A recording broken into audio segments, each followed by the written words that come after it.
Smart Bangladesh এবার এক দফা শেখ হাসিনাকে কবরস্থানে পাঠাতে হবে। পালাবো না। কোথায় পালাবো? পালাবো না, প্রয়োজনে ফখরুল সাহেবের বাসায় গিয়ে উঠবো। কি জায়গা দেবেন? না হলে ঠাকুর গায়ের বাড়ি আছে, ওই বাড়িতে গিয়ে উঠবো। ঠিক আছে? একটুকু একটা শব্দও বলবো না জমা দেওয়ার। কেন 10টা মিনিটও সহ্য হয় না, 15টা মিনিট সহ্য হয় না। এখন অপেক্ষা কার জন্য আসলে? হ্যাঁ, এখন অপেক্ষা কার জন্য? আপনার জন্য। মাসুদ, তুমি এখানে এসে আবার কি পুরনো খেলা শুরু করছো? তুমি কি কোনোদিনও ভালো হবে না? ভালো হয় না। তুমি কোনোদিনও ভালো হবে না। 28 থেকে 4 তারিখ কতদিন হলো? 28 তারিখের পর তো শেখ হাসিনা নেই। আরে মির্জা ফখরুল,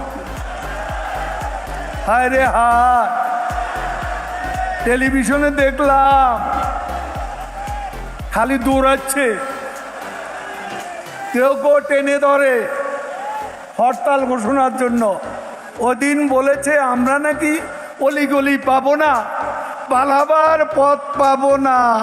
এখন কার পালাবার পথ নেই? গয়েশ্বর বাবু ডিবি অফিসে গিয়ে কোরাল মাছ খাইলেন, ভালো তো। গয়েশ্বর বাবু কই?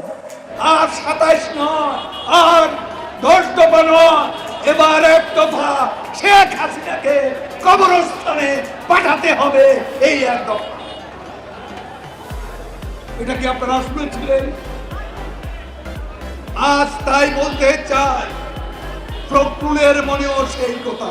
শেখ হাসিনা ভাগ্যবতী, হ্যাঁ, আল্লাহর ইমানদার বান্দা, এবং সেজন্যই বাংলাদেশ ওই 10 নম্বর মহাবিপদ সংকেতের মধ্যে তেমন ক্ষয়ক্ষতি সম্মুখীন হয়।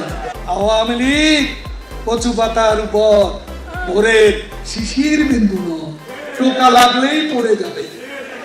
একথা যদি মনে করেন ভুল করছি। দিবা স্বপ্ন, এই প্রশ্নের অনেক জবাব দিয়েছে, তুমি জবাব দাও।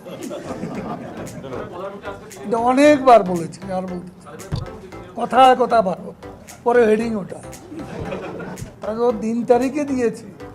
কবে সরকারের পতন?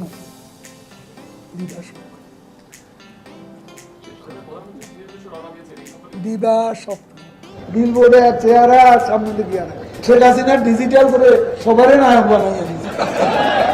মঞ্চে সব নেতা, পুরা নেতা, আদলি নেতা, ঠিকি নেতা, আতি নেতা, পাতি নেতা, নেতা নেতা স্টেজ ভাঙি, আমি বেচারা আহত।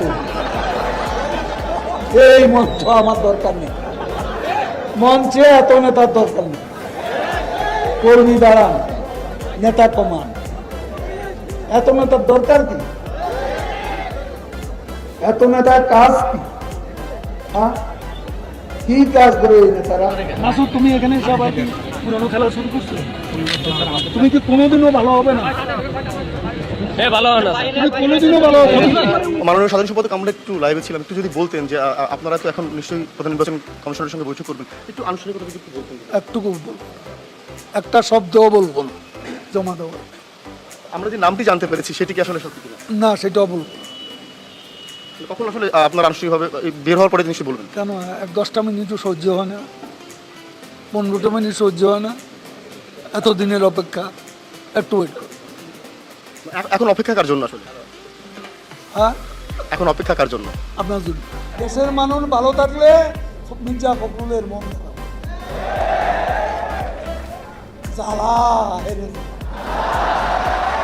অন্তরে জ্বালা, পদ্মা সেতু হয়েই গেল, কর্ণফুলী টানেল হয়েই গেল, ঢাকা তরুণ প্রজন্মে মেট্রো রেল হয়েই গেল। কত ফ্লাইওভার, কত ওভারপাস, কত আন্ডারপাস সারা বাংলা ঘুরে দেখুন। ফখরুল সাহেব, জ্বালা, বড় অন্তর জ্বালা।